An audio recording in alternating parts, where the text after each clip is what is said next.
എൻ്റെ പേര് ഷെറിൻ വിപിൻ. ഞാൻ എറണാകുളം ജില്ലയിലെ കാലടിയിൽ നിന്ന് വരുന്നു. ഞാൻ ഉടമ്പടി എടുത്തത് 2022 ജൂലൈ 4-നാണ്. ഉടമ്പടി എടുക്കാനുണ്ടായ കാരണം എന്ന് വെച്ചിട്ടുണ്ടെങ്കിൽ, എൻ്റെ ബ്രദറിൻ്റെ ഒരു കല്യാണക്കാരിയായിരുന്നു. അവന് 31 വയസ്സായിരുന്നു. നമ്മൾ കല്യാണക്കാര്യം പറയുമ്പോഴെല്ലാം നമ്മളോട് ചാടിക്കടിക്കും. കൂട്ടുകാരുടെ എല്ലാം കല്യാണം കഴിഞ്ഞു. അപ്പോൾ ഞങ്ങൾക്ക് ഭയങ്കര വിഷമമായി. അപ്പോൾ ഇങ്ങനെ ഞാൻ 2018 മുതൽ കൃപാസനത്തെക്കുറിച്ച് യൂട്യൂബിൽ കണ്ട് അറിയുന്നതാണ്. ഞാൻ സൗദിയിൽ നേഴ്സായിട്ട് ജോലി ചെയ്യുകയാണ്. 2018 മുതൽ ഞാൻ പ്രത്യക്ഷീകരണ പ്രാർത്ഥന ഉടമ്പടി എടുക്കാതെ തന്നെ എല്ലാ ദിവസവും ചൊല്ലിക്കൊണ്ടിരിക്കും. സമയം കിട്ടുമ്പോഴൊക്കെ പ്രത്യക്ഷീകരണ പ്രാർത്ഥനയും വിശ്വാസ പ്രമാണവും ചൊല്ലിക്കൊണ്ടിരിക്കുന്ന ആളാണ്. അങ്ങനെ ഇങ്ങനെ ഒരു പ്രശ്നം വന്നപ്പോൾ ഞാൻ ഉടമ്പടി എടുക്കാമെന്ന് തീരുമാനിച്ച് 2022 ജൂലൈ 4-ന് ഇവിടെ വന്ന് ഉടമ്പടി എടുക്കുകയാണ്. കല്യാണക്കാരി ഒന്നാമത്തെ നിയോഗമായിട്ട് വെച്ചു. രണ്ടാമത്തെ കാര്യം എന്ന് പറഞ്ഞിട്ടുണ്ടെങ്കിൽ, ഞാൻ സൗദിയിൽ നേഴ്സാണ്. എല്ലാവരും കൂട്ടുകാരെല്ലാവരും UK പോകുന്നു. അപ്പോൾ UK പോയി OET ഒന്നും പഠിക്കാനായിട്ട് എനിക്കിനി വയ്യ. മടി കാരണം കൊണ്ട് ഞാൻ പഠിക്കുന്നില്ല എന്ന് വിചാരിച്ചു. അപ്പോൾ ഞാനിങ്ങനെ എല്ലാവരോടും ഫ്രണ്ട്സിനോടൊക്കെ ചോദിച്ചു, UK പോകുന്നതാണോ നല്ലത് അതെയോ സൗദിയാണോ നല്ലത്? അവർ പറഞ്ഞു UK വരണ്ട, സൗദി തന്നെയാണ് നല്ലത്. എന്നാലും സാലറി കുറച്ച് കുറവായതുകൊണ്ട് ഞാൻ മാതാവിനോട് ഇങ്ങനെ പ്രാർത്ഥിച്ചുകൊണ്ടിരുന്നു, മാതാവേ, UK കിട്ടുന്ന ഒരു സാലറി, ആ സാലറിയിൽ എനിക്ക് ഈ സൗദി ലൈസൻസ്, ഈ പ്രോമെട്രിക് എക്സാം വെച്ച് എനിക്ക് കിട്ടണം എന്ന് പ്രാർത്ഥിച്ചുകൊണ്ടിരുന്നു. മൂന്നാമത്തെ ഒരു നിയോഗം എന്ന് പറഞ്ഞാൽ, ഞങ്ങൾക്ക് വീടോ സ്ഥലമോ ഒന്നുമില്ല. ഞങ്ങൾക്ക് ഭാഗ ഉടമ്പടി ചെയ്തിട്ടുമില്ല. അപ്പോൾ വീട് വെക്കാനുള്ള ഒരു കൃപ തരണമെന്ന ഓർത്താണ് ഞാൻ മൂന്നാമത്തെ ഉടമ്പടി വെച്ചത്. നാലാമത്തെ ഉടമ്പടി വെച്ചതെന്ന് പറഞ്ഞാൽ, അത് നാലാമതായി പോയതിൽ എനിക്ക് ഭയങ്കര വിഷമമുണ്ട്. പരിശുദ്ധാത്മാവിന് പറ്റിയ ഒരു വാസസ്ഥലമായി എന്നെ ഒരുക്കുക എന്നുള്ളത്. കാരണം ഞാൻ കുറച്ച് ദേഷ്യപ്പെടും, പിന്നെ കുറച്ച് അഹങ്കാരം എന്ന് പറഞ്ഞാൽ എന്നാലെല്ലാം നടക്കും എന്നുള്ളൊരു ധൈര്യം എനിക്കുണ്ടായിരുന്നു. ആ ധൈര്യം എപ്പോഴാണോ ചോർന്നു പോയത്, അപ്പോഴാണ് ഞാനിവിടെ ഉടമ്പടി എടുക്കാനായിട്ട് തീരുമാനിച്ചത്. അങ്ങനെ ഉടമ്പടി എടുത്തു. ഞാൻ ജൂലൈയിൽ ഉടമ്പടി എടുത്തു. ഓഗസ്റ്റിൽ ഞാൻ സൗദിക്ക് ജോലിക്ക് പോയി. ഓഗസ്റ്റിൽ എൻ്റെ ബ്രദർ സെൻട്രൽ ഗവൺമെൻറ്റിൽ എയർപോർട്ടിൽ ജോലിയാണ്, CSF വിങ്ങിൽ. അപ്പോൾ അവൻ തിരിച്ചു വന്നു. അപ്പം ഞാൻ ഓർത്തു, ഉടമ്പടി എടുത്തതല്ലേ, എന്നാൽ കല്യാണം നടക്കുമായിരിക്കും, കാര്യങ്ങളൊക്കെ ഈസി ആയിട്ട് നടക്കുമെന്ന് ഓർത്തു. അവൻ ഓഗസ്റ്റിൽ വന്നു. നമ്മൾ കാണുന്ന പെണ്ണുങ്ങളെല്ലാം നമ്മളെ ഏകദേശം ഇഷ്ടമാണെന്ന് പറയും, അല്ലെങ്കിൽ എന്തെങ്കിലും തടസ്സങ്ങളുണ്ടെങ്കിലും തിരിച്ച് നമ്മൾ കണ്ടിട്ട് നമുക്ക് ഇവൻ പറയുന്നത് വേണ്ട, ഇഷ്ടമായില്ല എന്ന് തന്നെയാണ്. അങ്ങനെ പോയി. ഓഗസ്റ്റ് പോയി. സെപ്റ്റംബറിൽ എനിക്കിതുപോലെ തന്നെ ഞാൻ അവിടെ ഒരു ആറംഗോ എന്ന് പറയുന്ന ജോൺ ഹോപ്കിൻസ് എന്ന് പറയുന്ന ഒരു അമേരിക്കൻ ഹോസ്പിറ്റലിലേക്ക് ഞാൻ അപ്ലൈ ചെയ്തിട്ട് 2 വർഷമായിരുന്നു അപ്ലൈ ചെയ്തിട്ട്. അപ്പം ഞാൻ അതിന് ഇൻ്റർവ്യൂവിന് പോയി. ഞാൻ മനസ്സിലിങ്ങനെ ഓർത്തു, ഉടമ്പടി എടുത്തതല്ലേ, കിട്ടുമായിരിക്കും. അതും എനിക്ക് കിട്ടിയില്ല. ഒരു നിയോഗങ്ങളും നടക്കുന്നില്ല. അപ്പോഴാണ് ഞാനൊരു കാര്യം ഓർത്തത്. ഞാനാണെങ്കിൽ മാതാവിൻ്റെ കാശ് രൂപം എന്ന് പറഞ്ഞാൽ, ഉടമ്പടി കാശ് രൂപം എന്ന് പറഞ്ഞാൽ ഞാൻ കയ്യിൽ കൊണ്ടുപോകും. എനിക്ക് പേടിയാണ്. ദൈവമേ, എവിടെയെങ്കിലും ഡ്യൂട്ടി ചെയ്യുന്നിടയ്ക്ക് പോയാൽ പിന്നെ എനിക്ക് മാതാവിനെ നഷ്ടപ്പെട്ടു പോകുമല്ലോ എന്ന് ഓർത്ത് ഞാൻ കൊണ്ടുപോകാറില്ല. അപ്പം ഞാൻ മാതാവിനെ എടുത്ത് എൻ്റെ എല്ലാ ദിവസവും ഡ്യൂട്ടിക്ക് പോകുമ്പോൾ ഞാൻ എൻ്റെ പോക്കറ്റിൽ ഇട്ടുകൊണ്ട് പോകാൻ തുടങ്ങി. അപ്പോഴാണ് വേറൊരു സംഭവം ഉണ്ടായത്. ഉടമ്പടി എടുത്തെല്ലാം ഈസി ആകുമെന്ന് വിചാരിച്ച എനിക്ക് ഹോസ്പിറ്റലിൽ നിന്ന് കുറേയേറെ പരിഹാസ്യങ്ങൾ എന്ന് പറഞ്ഞാൽ, അവിടെ ഞാൻ 8 വർഷമായിട്ട് ജോലി ചെയ്യുന്നു. ഏറ്റവും നല്ല സ്റ്റാഫായിട്ട് എല്ലാ കൊല്ലവും എന്നെ അവാർഡ് തരും. എന്നെ എല്ലാവരും അപ്രീഷിയേറ്റ്. അങ്ങനെ നടക്കുന്ന ഒരു ദിവസം അവിടെ സ്റ്റാഫിൻ്റെ ഷോർട്ടേജാണ്, ഭയങ്കര ഷോർട്ടേജാണ്. അപ്പോൾ ഞാൻ ഗൈനിക് ഡിപ്പാർട്ട്മെൻറ്റിലാണ് ജോലി ചെയ്യുന്നത്. ഞാനപ്പോൾ മെഡിക്കൽ ഡയറക്ടറിൻ്റെ അടുത്ത് ചെന്ന് പറഞ്ഞു, ഒരു സ്റ്റാഫിനെയും കൂടെ വേണം.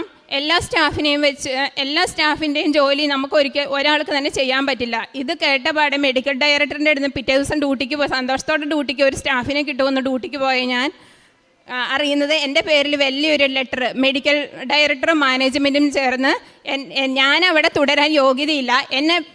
ഞാൻ നല്ലൊരു പ്രതീക്ഷിച്ച ആൾക്ക് എന്നെ പ്രൊമോഷൻ, എന്നെ ഡെൻ്റൽ ഡിപ്പാർട്ട്മെൻറ്റിൽ അസിസ്റ്റൻ്റായിട്ട് ഡ്യൂട്ടിക്ക് ഇടുകയാണ്, നീ ഇനി ഇവിടെ വേണ്ട എന്ന് പറഞ്ഞുകൊണ്ട്. അപ്പോഴാണ് ഞാൻ ബഹുമാനപ്പെട്ട ജോസഫ് അച്ഛൻ്റെ കാര്യം ഓർത്തത്.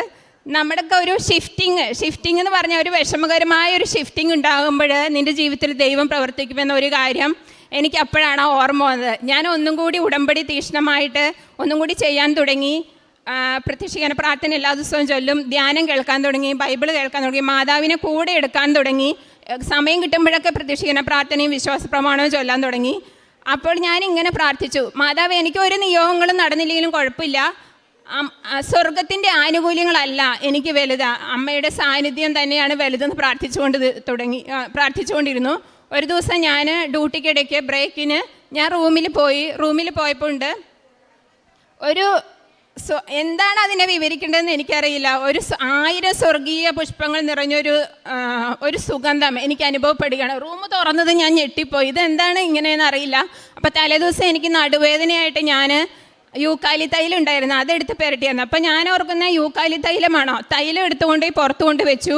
അതുപോലെ എല്ലാ സ്പ്രേയുടെ കുപ്പികളൊക്കെ തുറന്നു നോക്കി, ഒരു സ്പ്രേയുടെ കുപ്പിയല്ല, ഭയങ്കര അത് ഇന്ന് ഞാൻ ആ സുഗന്ധം എന്താണെന്ന് എനിക്ക് പറയാൻ പറ്റില്ല. അത്രയും സ്വർഗീയ പുഷ്പങ്ങൾ നിറഞ്ഞ സുഗന്ധത്തോടു കൂടി എല്ലാ ദിവസവും പച്ചത്തിരി കത്തിക്കുമ്പോൾ മാതാവിൻ്റെ സുഗന്ധം എനിക്ക് മാത്രമല്ല, ഞാൻ എല്ലാവരെയും വിളിച്ച് എൻ്റെ ഹോസ്റ്റലിലെ സ്റ്റാഫിനെയൊക്കെ വിളിച്ച് കാണിക്കും, അവർക്കൊക്കെ അനുഭവപ്പെടാൻ തുടങ്ങി. ഒരു സ്വർഗീയ സുഗന്ധത്തോടു കൂടി മാതാവ് എൻ്റെ അടുത്ത് വന്നു.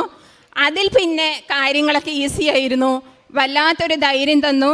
അങ്ങനെ ഇതൊരു ജനുവരിയിലാണ് ഈ കാര്യം നടക്കുന്നത്. ജനുവരി, ഫെബ്രുവരി, മാർച്ച് വരെ ഈ സുഗന്ധം എന്നോടൊപ്പം തന്നെ ഉണ്ടായിരുന്നു. എൻ്റെ റൂമിലും ഫുള്ള് ഈ സുഗന്ധമായിരുന്നു. മാർച്ച് ഒരു 12 ആയപ്പം എൻ്റെ മനസ്സിലിങ്ങനെ മാതാവ് പറഞ്ഞു, നീ ബ്രദറിൻ്റെ ഫോട്ടോ എടുത്തിട്ട് അതിൽ വിശുദ്ധ തൈലം തേച്ച് 7 ദിവസം പ്രാർത്ഥിക്കുക, 7ാമത്തെ ദിവസം വിശ്വാസ പ്രമാണം ചൊല്ലി പ്രാർത്ഥിക്കുക, 7ാമത്തെ ദിവസം കല്യാണം ഉറച്ചിരിക്കുന്നത് എൻ്റെ മനസ്സിലിങ്ങനെ തോന്നുകയാണ്. ഞാൻ 12-ാം തീയതി തൊട്ട് പ്രാർത്ഥിച്ചുകൊണ്ടിരുന്നു. 15-ാം തീയതി എങ്ങനെയോ ബ്രദർ സഡൻ ആയിട്ട് ലീവിന് വന്നു. 17-ാം തീയതി ഞങ്ങളൊരു പെൺകുട്ടിയെ പോയി കണ്ടു.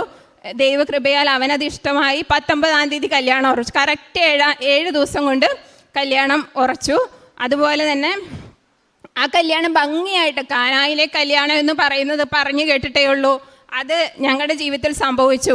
വെക്കേഷൻ ടൈമായിരുന്നതുകൊണ്ട് ഞങ്ങൾ 500 പേരാണ് വെച്ചത്. എന്നാലും 100 പേരുടെ കൂടുതൽ സദ്യ ഞങ്ങൾ പറഞ്ഞിരുന്നു സാധനങ്ങളൊക്കെ. പക്ഷേ 600 അല്ല 700 പേരും അത് കഴിച്ചു. കാനായിലെ കല്യാണം പോലെ അത് നടന്നു. അപ്പം ഞാൻ മാതാവിനോട് പിന്നെ മാതാവേ, ജോലിയുടെ കാര്യം ശരിയായില്ലല്ലോ. കറക്റ്റ് മാർച്ച് 25-ന് എനിക്ക് ഓഫർ ലെറ്റർ വന്നു. അതിൻ്റെ വിസ പ്രോസസ്സിങ് അമേരിക്കൻ ഹോസ്പിറ്റലിലേക്ക് എനിക്ക് ആദ്യം കിട്ടിയിരുന്നതിനെക്കാട്ടിലും UK കിട്ടുന്നതിനെക്കാട്ടിലും കൂടുതൽ സാലറി. എനിക്ക് ഒരിക്കലും അതിനുള്ള യോഗ്യതയില്ല. മാതാവിൻ്റെ ഈശോയുടെ ഒരു വലിയ കൃപ കൊണ്ട് നാളെ കഴിഞ്ഞ് ഞാൻ അമേരിക്കൻ ഹോസ്പിറ്റലിൽ ആറംഗോ ജോൺ ഹോപ്കിൻസ് എന്ന ഹോസ്പിറ്റലിലേക്ക് ഞാൻ ജോലിക്ക് പോവുകയാണ്. അതേപോലെ വീടും സ്ഥലത്തിൻ്റെ കാര്യം, ഞങ്ങൾക്ക് വീടും സ്ഥലവും ഒന്നും ഉണ്ടായിരുന്നില്ല, ഭാഗ ഉടമ്പടി ചെയ്തിട്ടുണ്ടായിരുന്നില്ല. എങ്ങനെയാണെന്നറിയത്തില്ല. ആകെ 16 സെൻറ്റ് സ്ഥലമാണുള്ളത്.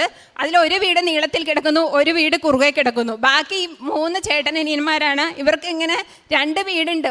ഈ 3 പേർക്ക് എങ്ങനെ ഭാഗം ചെയ്യുന്നു അറിയില്ല. മാതാവ് തന്നെ പഴയൊരു വീട് പൊളിച്ച് ഇപ്പം 3 വീടും ഇങ്ങനെ നേരെ ഭാഗം ചെയ്ത് ഞങ്ങൾ ഇപ്പോൾ തറ കെട്ടുമ്പോൾ ഞാൻ എൻ്റെ ഹസ്ബൻഡിനോട് പറഞ്ഞു, എന്തായാലും വീട് പണിയല്ലേ, 2000 സ്ക്വയർ ഫീറ്റിലേക്കുള്ളൊരു മുകളിലുള്ളൊരു വീട് നമുക്ക് പണിയണമെന്ന് പറഞ്ഞു. ഹസ്ബൻഡ് പറഞ്ഞു, അതെങ്ങനെ നടക്കാനോ, എന്തോരം പൈസയാകുമെന്ന്.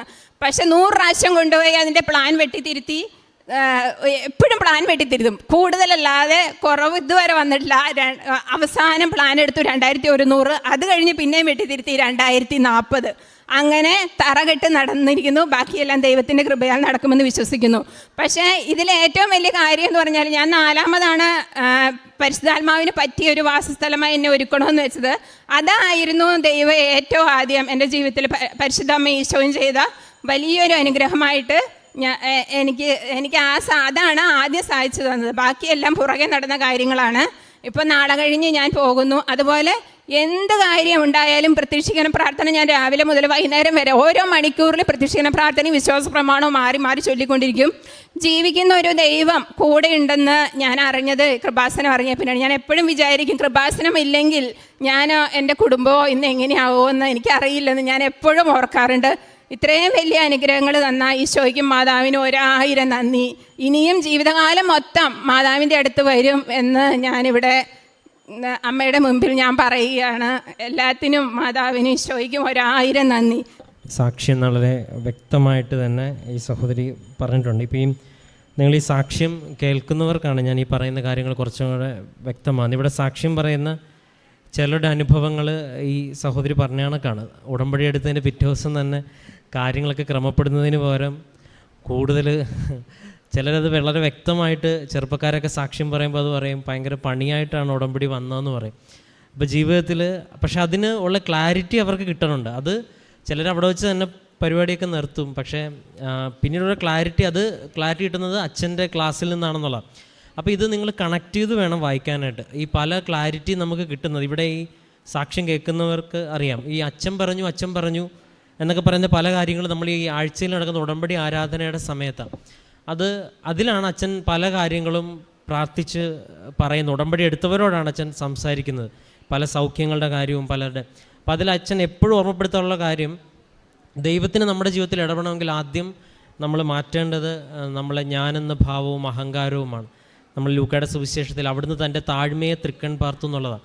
അമ്മയോടടുക്കുമ്പം ഈ മകൾ വളരെ നല്ലതുപോലെ തന്നെ പറഞ്ഞിട്ടുണ്ട്. അതായത് പരിശുദ്ധാത്മാവിൻ്റെ വാസസ്ഥലമാകാൻ ഒരാൾ റെഡിയാവുന്നത് അവനിൽ ആദ്യം വരുന്നത് എളിമ എന്ന പുണ്യമാണ്.